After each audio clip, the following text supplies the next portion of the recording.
ಚಳ್ಳಕೆರೆ ತಾಲೂಕಿನಲ್ಲಿ ದಿನದಿಂದ ದಿನಕ್ಕೆ ಲೋಕಸಭೆಯ ಚುನಾವಣೆಯು ಕಾವು ಪಡೆಯುತ್ತಿದ್ದು ಅಭ್ಯರ್ಥಿಗಳ ಸಂಖ್ಯೆ ಹೆಚ್ಚಾಗುತ್ತಿದೆ.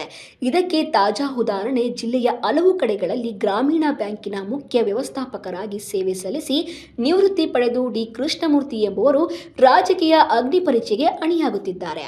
ನಗರದ ಪ್ರವಾಸಿ ಮಂದಿರದಲ್ಲಿ ಪತ್ರಿಕಾಗೋಷ್ಠಿ ನಡೆಸಿ ಮಾತನಾಡಿದ ಅವರು, ನಾನು ಗ್ರಾಮೀಣ ಬ್ಯಾಂಕಿನ ಮುಖ್ಯ ವ್ಯವಸ್ಥಾಪಕನಾಗಿ ಸೇವೆ ಸಲ್ಲಿಸಿದ್ದು ರೈತರ ಸಮಸ್ಯೆಗಳನ್ನು ಹತ್ತಿರದಿಂದ ಬಲ್ಲವನಾಗಿದ್ದೇನೆ. ಈಗಾಗಲೇ ರಾಷ್ಟ್ರೀಯ ಪಕ್ಷಗಳ ಜೊತೆ ಸಂಪರ್ಕ ಪಡೆಯಲು ಯತ್ನಿಸುತ್ತಿದ್ದು ಯಾವುದೇ ಪಕ್ಷಗಳು ಟಿಕೆಟ್ ನೀಡಿದರೂ ಸ್ಪರ್ಧಿಸಲು ಸಿದ್ಧನಿದ್ದೇನೆ. ಒಂದು ವೇಳೆ ಪಕ್ಷದ ಟಿಕೆಟ್ ಸಿಗದಿದ್ದರೆ ಪಕ್ಷೇತರನಾಗಿ ಸ್ಪರ್ಧಿಸಿ ಗೆಲುವು ಸಾಧಿಸುವ ವಿಶ್ವಾಸ ವ್ಯಕ್ತಪಡಿಸಿದರು. ಜಿಲ್ಲೆಯಲ್ಲಿ ಮಳೆಯ ಅಭಾವದಿಂದ ರೈತರು ಸಂಕಷ್ಟ ಎದುರಿಸುತ್ತಿದ್ದಾರೆ.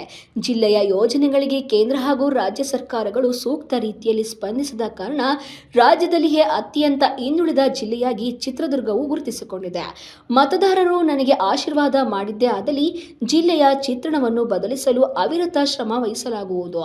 ಧಾರವಾಡದ ಕೃಷಿ ವಿವಿಯಲ್ಲಿ ಕೃಷಿ ಪದವಿ ಮತ್ತು LLB ಪದವಿ ಪಡೆದಿದ್ದು ಜಿಲ್ಲೆಯಲ್ಲಿ ಸ್ಥಳೀಯ ಅಭ್ಯರ್ಥಿಗಳು ಗೆಲ್ಲದ ಕಾರಣ ಜಿಲ್ಲೆಯ ಅಭಿವೃದ್ಧಿ ಕುಂಠಿತವಾಗಿದೆ.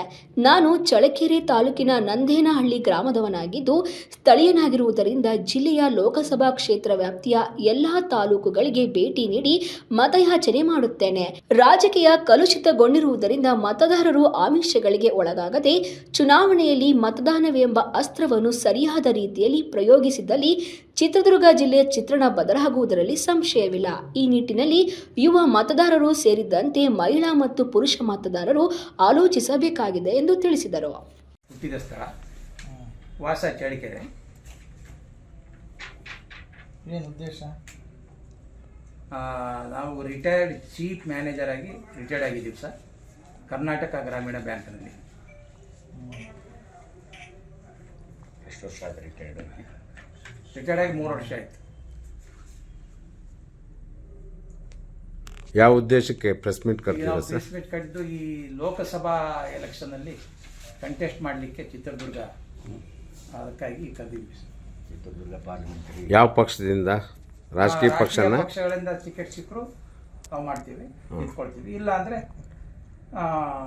ಇಂಡಿಪೆಂಡೆಂಟ್ ಆಗಿ ನಿಂತ್ಕೊಂಡು ಕಂಟೆಸ್ಟ್ ಮಾಡ್ತೀವಿ.